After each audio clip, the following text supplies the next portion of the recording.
slides, porque eu vou deixar disponível, não vai dar para a gente falar tudo que tem ali sobre inovações, principalmente porque eu coloquei num ponto mais jurídico, assim, de inovações práticas, para quem trabalha mesmo com a lei no dia a dia. E assim, não vou esgotar muito em cima disso, mas fica disponível para quem tiver interesse, né, pode pegar com os organizadores do evento depois nos slides.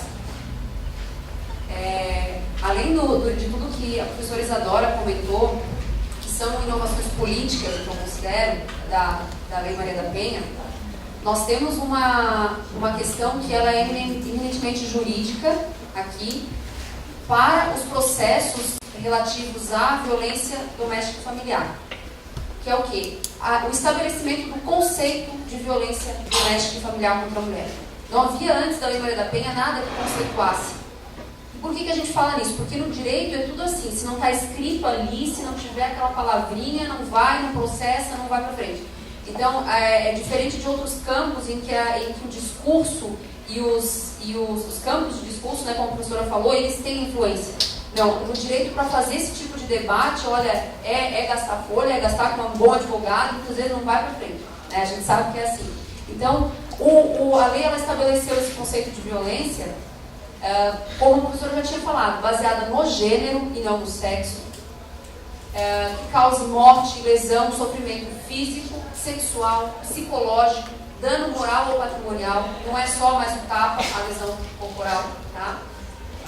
E estabelece também que não é mais só no âmbito da família ou da relação conjugal, é na unidade doméstica, com ou sem vínculo familiar, e em qualquer relação íntima de afeto também, com ou sem coabitação.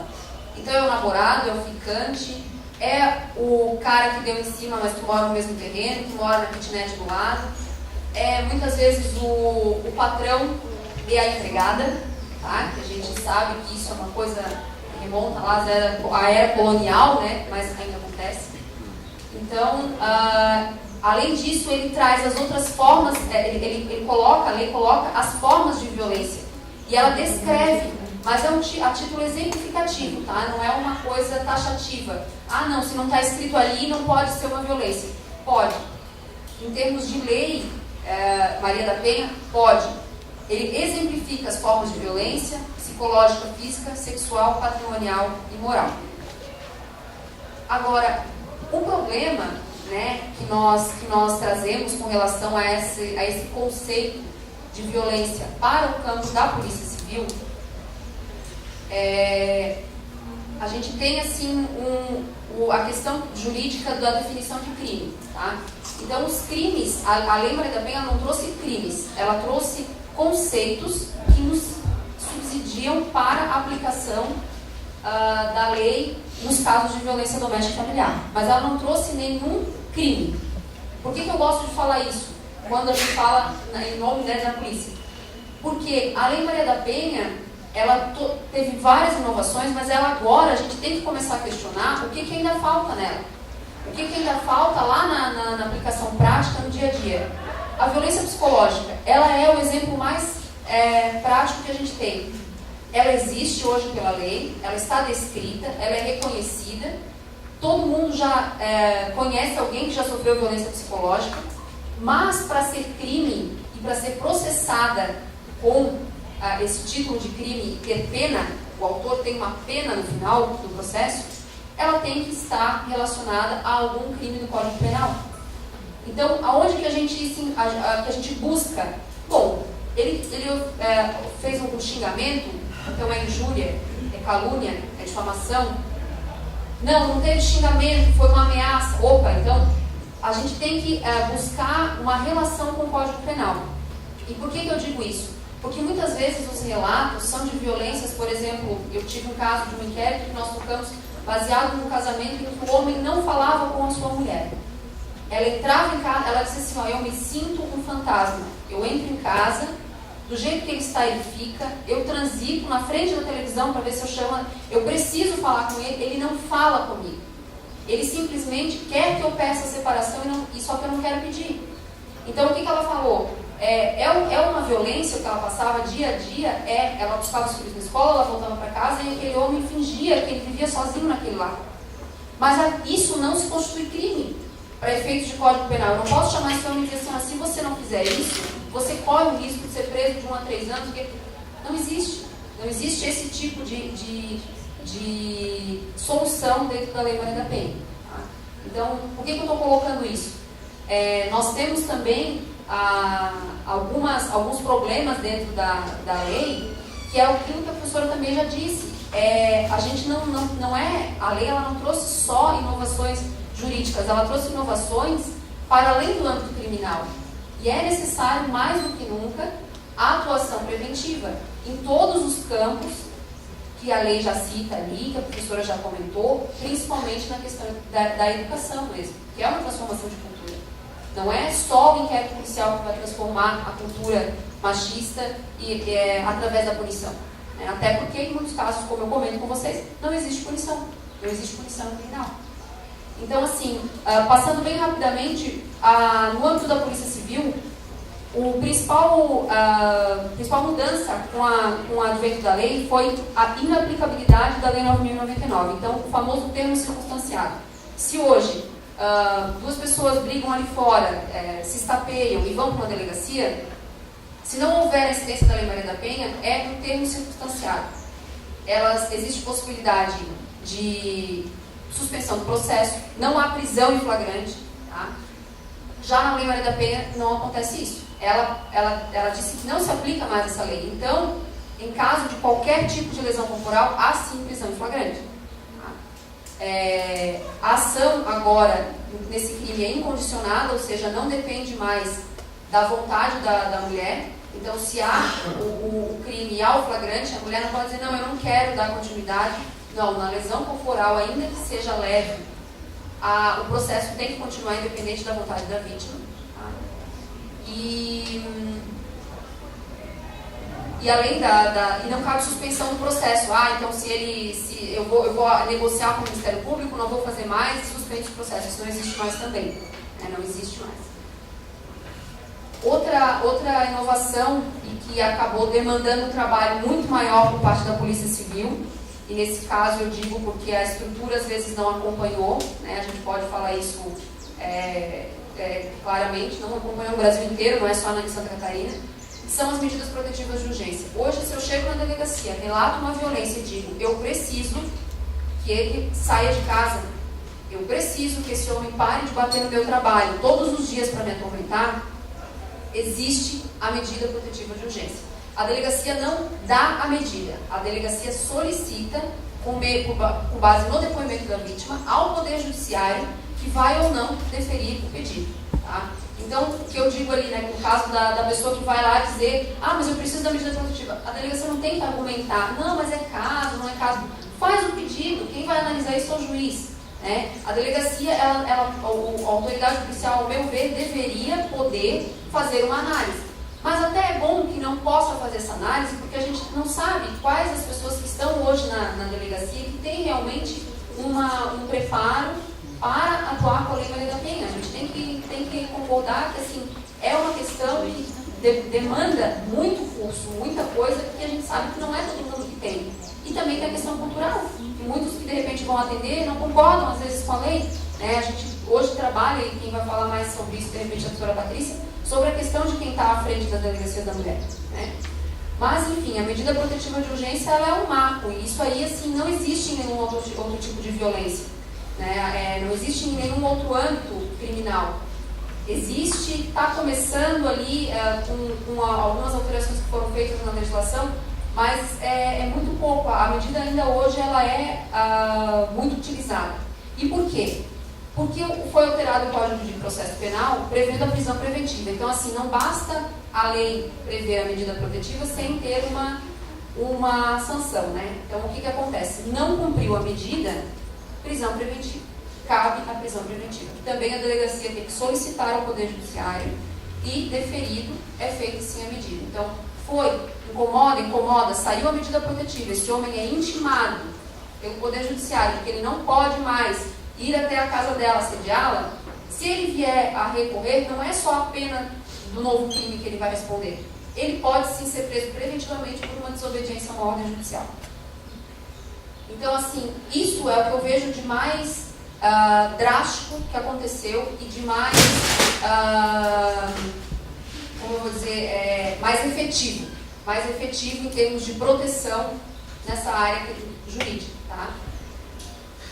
A rede de serviços, que a gente já havia comentado ali, de atendimento e ações integradas de prevenção. Isso também é uma modificação que visa a proteção da mulher. Então, a atuação policial ela tem duas frentes. Ela tenta proteger a mulher com essa questão da medida protetiva, da atuação rápida em questões de solicitar a prisão preventiva no caso de reincidência dessa violência. E, principalmente, as medidas previstas no artigo 11 da lei, que falam sobre o que a autoridade policial deve fazer assim que uma mulher chega a uma delegacia. Ela pode, naquele momento, solicitar uma viatura que lhe acompanhe para ir até em casa retirar os seus pertences, se ela desejar sair daquele lugar. Então, isso era uma coisa que acontecia antes da Lei Maria da Penha, mas era meio que um favor do Estado. Vamos lá ajudar essa vítima? Não é favor, agora é lei. Tem que ir. Pode ser que a Polícia Civil não vá, pode ser que a Polícia Militar não consiga ir, alguém tem que ir. E é a polícia. Sim, é um determinado por autoridade policial. Então, se tem que ir retirar pertences de casa, buscar a criança na escola, muitas vezes, porque a mulher está indo para algum abrigo provisório, isso tudo está ali na lei que a autoridade policial tem que fazer. Levar a vítima, não o transporte necessariamente, mas providenciar que ela faça o exame de corpo de delito imediatamente após o crime, para preservar as provas materiais que vão levar a uma punição.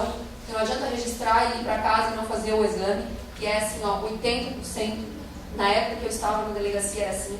Fazia o registro e mesmo com a guia e avisadas de que deveriam fazer o exame, muitas não iam. E a gente tem inúmeros motivos para isso, né? Não tem dinheiro para o transporte, outras não querem dar continuidade, outras saem da delegacia e se arrependem. Existem inúmeros motivos, não vou debater sobre isso agora, mas a gente sabe que existe. A questão, então, da proteção é como eu estava comentando: encaminhar para o IML, acompanhar a retirada de pertences, informar sobre os direitos disponíveis e os serviços. E aí a gente entra com a questão da rede dos serviços, né? Onde é que estão esses serviços? Ela quer procurar um apoio psicológico, um apoio jurídico sobre a questão de alimentos, de separação? Não tem. Onde é que ela vai procurar? Tem isso em todos os lugares, em todas as comarcas? Tem em Florianópolis, não tem em São José? Né? E aqui o que eu comentava sobre as medidas protetivas, 48 horas a polícia tem para encaminhar. Na época que eu trabalhava ali na Delegacia da Mulher, e eu acredito que não mudou isso, a gente não deixava uma medida protetiva dormir na delegacia. A gente dizia: chegou, pediu a medida, faz e manda no mesmo dia para o judiciário. Se lá o juiz vai demorar as suas 48 horas para decidir, é um problema do juizado. A gente não deixa a medida protetiva dormir na delegacia. Isso era uma posição que eu tinha, mas a lei garante ali 48 horas para a delegacia mandar. Tá? Em termos de punição ao agressor, a gente tem ali a instauração do inquérito, né, lavrado flagrante, naqueles casos que eu já comentei. A polícia tem que colher as provas, filmagens, fotografias que a mulher tem, mensagens, tem que instruir o inquérito com tudo isso, requisitar perícias na casa, perícia da própria esposa, né, da mulher vítima. A gente fala esposa porque é o caso mais recorrente dentro dos casamentos, né, das relações de afetividade, né. Ouvir o agressor e as testemunhas, então indicadas pela vítima e também pelo agressor, tá? Ouvir, porque muitas vezes elas acabam falando coisas que elas acham que estão em defesa do homem, quando na verdade elas estão falando sobre os fatos, que muitas vezes revela até o discurso machista que muitas pessoas têm. Não, mas ela conversava com o vizinho todos os dias, né? Existe aquela coisa, mas ela saía de casa com aquela roupa curta mesmo, tipo, merecia apanhar. É verdade? Então, aí você começa a transcrever e é muito interessante esse tipo de análise, né? Enfim, representar pela prisão preventiva é uma função da Polícia Civil e remeter o inquérito ao Poder Judiciário. A questão que eu levanto, então, de debate, assim, né, como a professora já falou, é um problema, a violência não é um problema só jurídico, não é um problema só policial. O título 3, que vai do artigo 8º até o 12, onde prevê todas as medidas de prevenção, de atendimento a essa mulher, ele tem 3 capítulos. Um é sobre as medidas de prevenção, medidas integradas de prevenção. O outro é sobre a assistência a essas mulheres. E, por último, é o atendimento da polícia, por parte da polícia. Não que seja, por último, porque ele tem que ser depois de tudo isso, não é? porque não basta só ele. Então, se a própria lei já previu isso, a gente tem que começar a buscar também isso como luta. Porque não basta simplesmente fazer boletim, essa pessoa está desamparada. Muitas vezes ela está mergulhada naquela cultura de violência e machismo, e ela não vai sair daqui, não vai sair sozinha. E não vai sair pela mão do policial ou da delegada que for lá na casa dela retirar as roupas. É uma coisa que é muito maior e muito mais antiga, né? Então, onde estão essas demais políticas públicas de assistência? E onde estão, para além da mulher e também para o agressor? Há algum serviço hoje que tenha... Porque eu fui já procurada por vários agressores que diziam: eu não consigo, eu não sei fazer diferente. A minha vida inteira eu vi isso, eu sou assim, eu nasci assim, né? Então, o que essas pessoas precisam? Elas querem continuar um relacionamento muitas vezes, fora da violência. Elas não precisam da polícia. A polícia é um lado, né? E o restante das atividades de assistência, das outras políticas públicas de assistência, onde estão? Né? Então, eu vou passar a fala para a professora Patrícia e só para dizer o porquê dessa nossa preocupação de não só assistência, não só a polícia, hoje com a questão da fiança, né, nós íamos comentando quando eu chegava com a professora, com a questão da fiança, a fiança ela é um instituto processual penal para qualquer tipo de crime, e ali ela tem requisitos. Então não interessa se é Lei Maria da Penha, se furto, hoje existe a fiança e a gente tem que entender que ela é um direito do autor do crime, tá?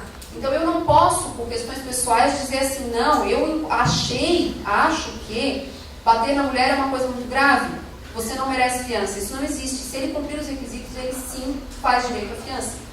E isso tem gerado, cabe o flagrante? Cabe, mas eles não ficam presos. Não ficam presos. Por que é importante falar disso? Porque se as pessoas forem achar que a solução para a violência doméstica familiar é a prisão, já aviso que não é, começou errado e a coisa é muito mais além. Tá? Então tem gente que diz: eu saí da delegacia depois dele. Sim, você vai se incomodar, e a gente pode falar aqui, porque a gente está falando com pessoas que vão trabalhar com isso, né? Essa mulher que procura uma forma criminalizante, né? Ela vai se incomodar por muito tempo, porque é um incômodo de tocar um processo.